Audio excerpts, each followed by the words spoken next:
So, how are we doing tonight? I'm Gambit, and thank you for coming. We are at the Orient Hotel, and I am so happy to be here because it's actually the perfect place to do a show, because doesn't it feel like quaint and just homey, and the bar, probably the best bartenders in all of Perth are here tonight. So, and you even get, you even have a private bartender just for the show. So feel free. This will be pretty casual. So we will break. We'll have like one intermission. But if you, let's say, absolutely have to have another beer and are really in bad shape, we can even do a pause and get you a beer or anything else. So again, my name is Gambit, and I think I was thinking about what could we talk about. I think the most important thing is something that is more for the gentlemen. So if you are for the ladies, if you could please not listen to this. This is actually G4 classified. But in Australia, we have a problem where the women are too tall. So I thought about this. What do we do? I think part of it is simply that the guys are just eating too many pies, and the girls are doing everything right, like eating right. So instead of like, taking away their food or doing anything negative,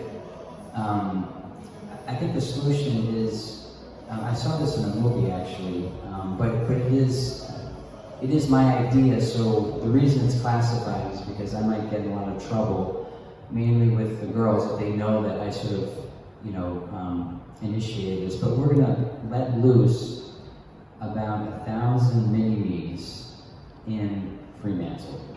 And here's what we're gonna do. Now, it's not that simple. If we just let them loose, nothing might happen. But your job as the guys, and this is, again, you can't be telling the girls this, is you need to make them look good. Like, for example, imagine, next time or next show, there are 100 mini-me's in this room, okay? You have to, make them, like, let's say, there's a girl sitting by a guy or something. You have to, pretend that the mini-me, beat you up or something, or you have to make the mini-me look good, and that will hopefully change things so that the girls aren't so tall, because we are losing the battle. I think Australia is like the worst country in the world as far as guys not catching up to the girls. I have a daughter, and when she's like 10 years old, I don't want to be like this. Please look up to me, daughter. So okay, so that's the game plan. So ladies, you can listen again, but remember that's G4 classified.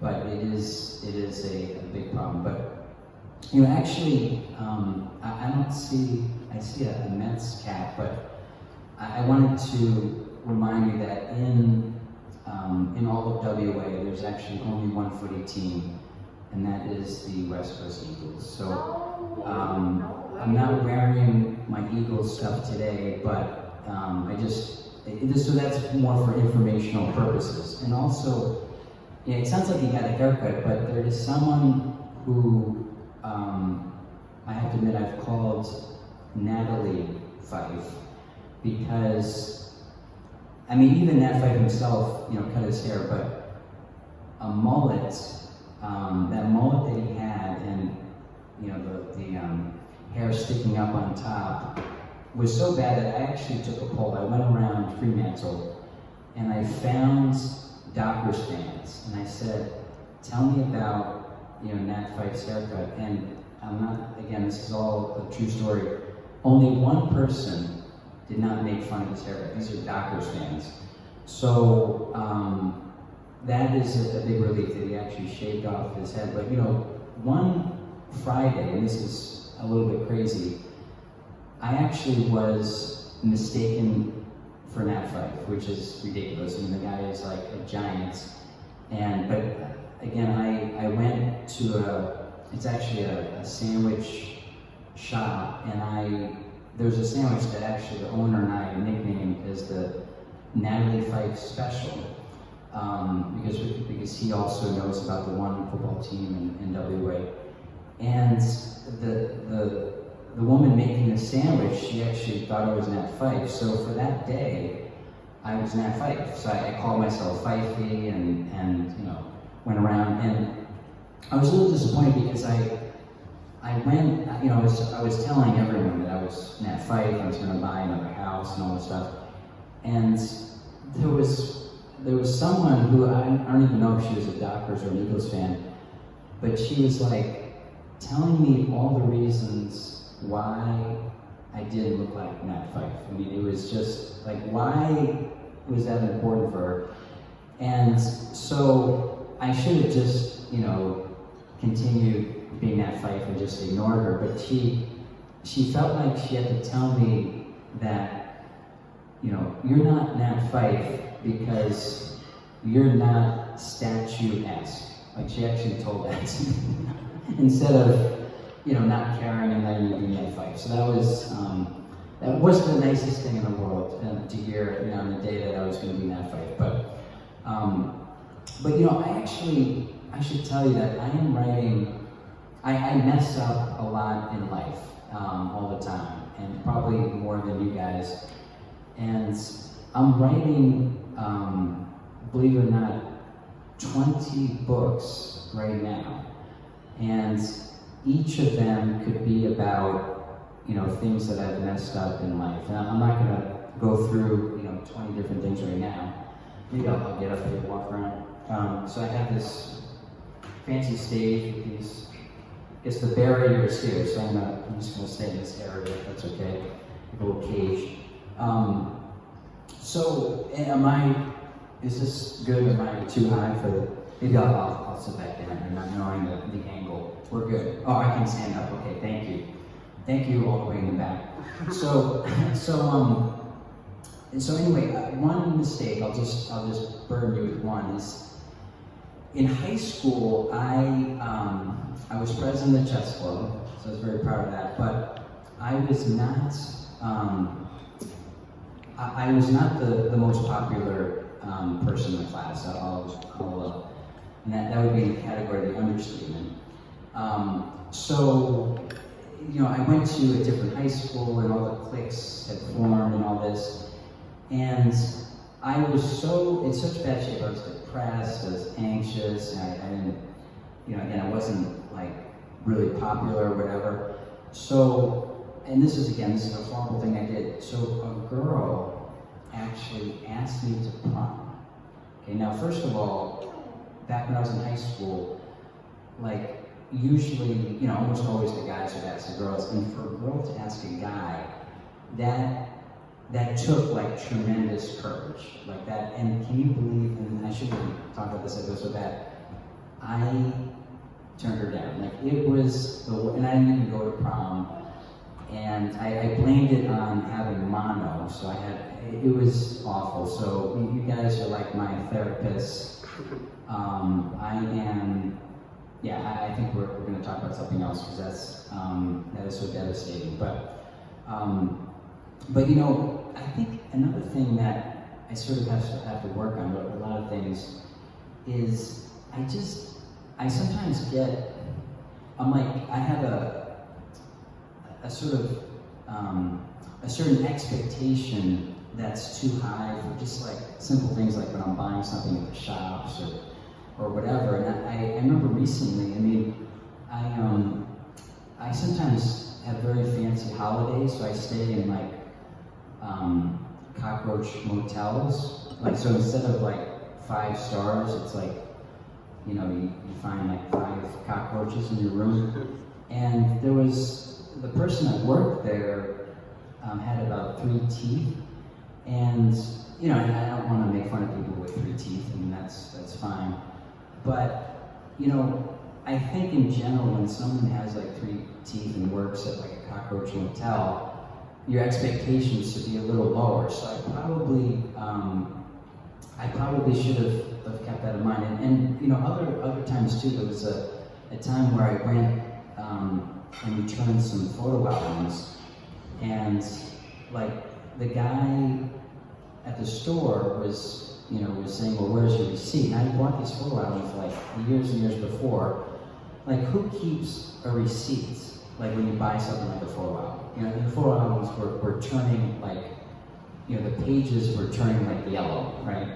So I expected just that it'd be an easy exchange, and the guy was like, no, and I said some things to him that probably wasn't very nice. So again, I'm just laying this out because I think sometimes you just have to let things go. It's not just take things too seriously. Like another example is I went in the States, I went to the equivalent of, it's like a US GBI file, which is called Best Buy. And I was on a mission to return my mother's video. It was like a digital camera, but this was, you know, a ways back. So it was like kind of a fancy thing or whatever, because the thing just didn't work. So this was Christmas Eve. Okay, so keep in mind the theme is that I need to like let things go, not just get crazy over nothing. So I'm there, and the guy is helping me, and he's like, okay, you know, we're gonna look into this, I'll be right back. And he just left. Like, he literally left for Christmas. Like, he left the store, he never came back. Now, here, I want to say it might be a little easier to get away with that, but I guess in the States, the chain of command is such where you're less likely to do that, because unless you're the boss, if you're helping a customer and you just leave, you know, when you're supposed to be doing something, that's really reflected pretty badly. So here it's Christmas Eve, like this is going to be the Christmas present to my mom. So I just talked to the manager and just said, hey, you know, I don't know where he went, but you know, and can you believe that the manager called him at his Christmas dinner? So this guy had gone home, he's literally having a Christmas dinner with his family. And like here again, I think if that even happened, the manager would just like ask him to come back and that'd be it. In the States, this manager said, which I think would often be the conversation, he said, either you come back right now or you're fired. So can you imagine this? So here I'm there, and this guy is brought back from his Christmas dinner, and I wound up getting like an upgrade and everything. But I feel like that was a little much. Like I don't know. It's kind of like the Cockroach Hotel where, you know, it's just like I gotta give people a break a little bit. You know what I mean? Like I don't want to take myself a little too seriously, you know, that sort of thing. But you know, I feel like I haven't touched enough on my social prowess, because, you know, as president of the chess club, I'm kidding. I had absolutely no social skills at all. So when I started university, so again, I'm president of the chess club in high school, but sadly not very popular. And then I go to university, and it's just like suddenly I'm at the biggest university in the country at the time, Ohio State University, 10,000 other freshmen starting in a class. And suddenly they're like, girls are coming from all over the place. Like I was on the cross country team, so I was like one of the athletes, which being on the cross country team means nothing in the States, but if you're obviously from the football team, you're like a god. So, but even because I was on the athletic team, like I literally had girls like knocking on my, you know, dorm door, like following me around. And so I met this one girl that happened to be an aerobics instructor. And, you know, we would like meet for like breakfast, and she, you know, wouldn't eat anything. I'd be like, what are you doing? And she said, oh, today I'm not having breakfast. Instead I did like 3,000 sit-ups or something. I mean, she's like obsessive with exercise. So, and this is the part that I'm really proud of. I walked her back to her room, which is like down the hall, and like it was sort of like twilight, and I went to kiss her. So this is good. I mean, again, I was the chess club president, so to like, be with this aerobics instructor, and the part that maybe isn't so good is that I closed my eyes and I literally face planted into the brick wall. Like I did not kiss her at all. I missed her completely and smashed into the brick wall. So that was how my social life started at university. I'm not sure if it got much better than that after that. But moving on to much better things, I think once I got to Colorado, things kind of got a little better. So I transferred universities. I actually went to university in Boulder, which felt a lot like Fremantle, because in Boulder there were basically people acting like like they didn't have a care in the world, hippies, like people. It was very weird. People were really into their health, and the police wouldn't care if you were like smoking pot or doing something, but if you were smoking cigarettes, that was really bad. So like it was a very sort of new age, hippie, like we're special culture, where like the analogy is like Denver was like the big city. It's kind of like Perth here, and so you were very proud if you're from Boulder, kind of like here. I mean, Fremantle. Sometimes, as you can see with the chains, I dress up like an Eshay because I don't like Eshays, and like here I'm not really doing it. I have my Gambit shirt and things, but when I dress up like an Eshay in Perth, people are like afraid of me. Like I could be, and I also ride around on a scooter. They literally avoid me, go to the other side, especially older people. In Fremantle, they think like I'm a meth dealer or something. So I'm not sure if that's a good thing, but that's what they do here. It's very different, So, but I've had the privilege of living in all different places. I actually lived in Cambodia. I was trying to see the world back in my single days. So now I'm married. I have a couple kids. They are 6 and 3. So I have my hands full as far as kids. But back when I was single, I could do things like move to Phnom Penh and fight human trafficking. That's what I was doing. And while I was out there, though, I tried to put myself out there in the dating scene, and it didn't always work out well. You'd think that I would have learned something from my Ohio State days, which were like years and years before that. But so I was dating one girl, and we went to Thailand. We were going to meet in a safari, and go trekking and stuff.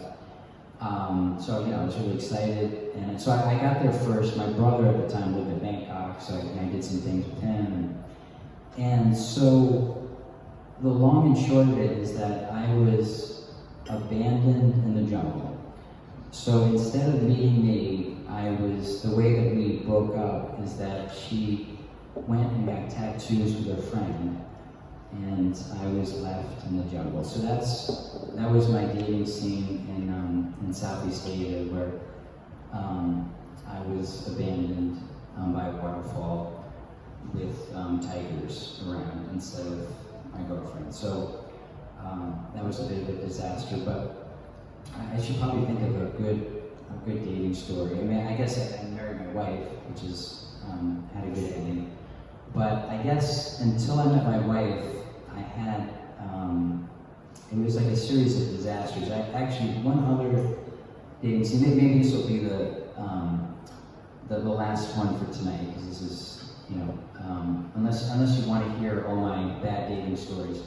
But there was one girl that I met in Colorado, and she wanted to go to Costa Rica.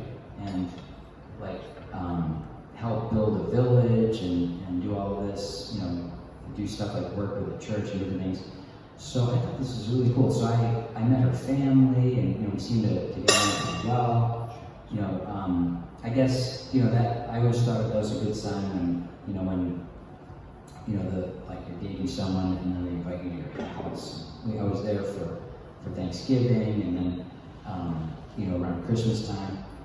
And so I took her to the airport, and she was going to go for like 3 months. It was kind of like a mission trip type thing.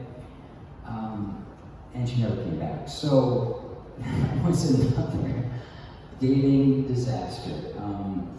Anyway, so I think we're going to take a break, and then we'll continue, and hopefully, yeah, we'll move on to other things besides my dating disasters. So feel free to get a drink, and we'll see you in a few minutes. You guys are the best.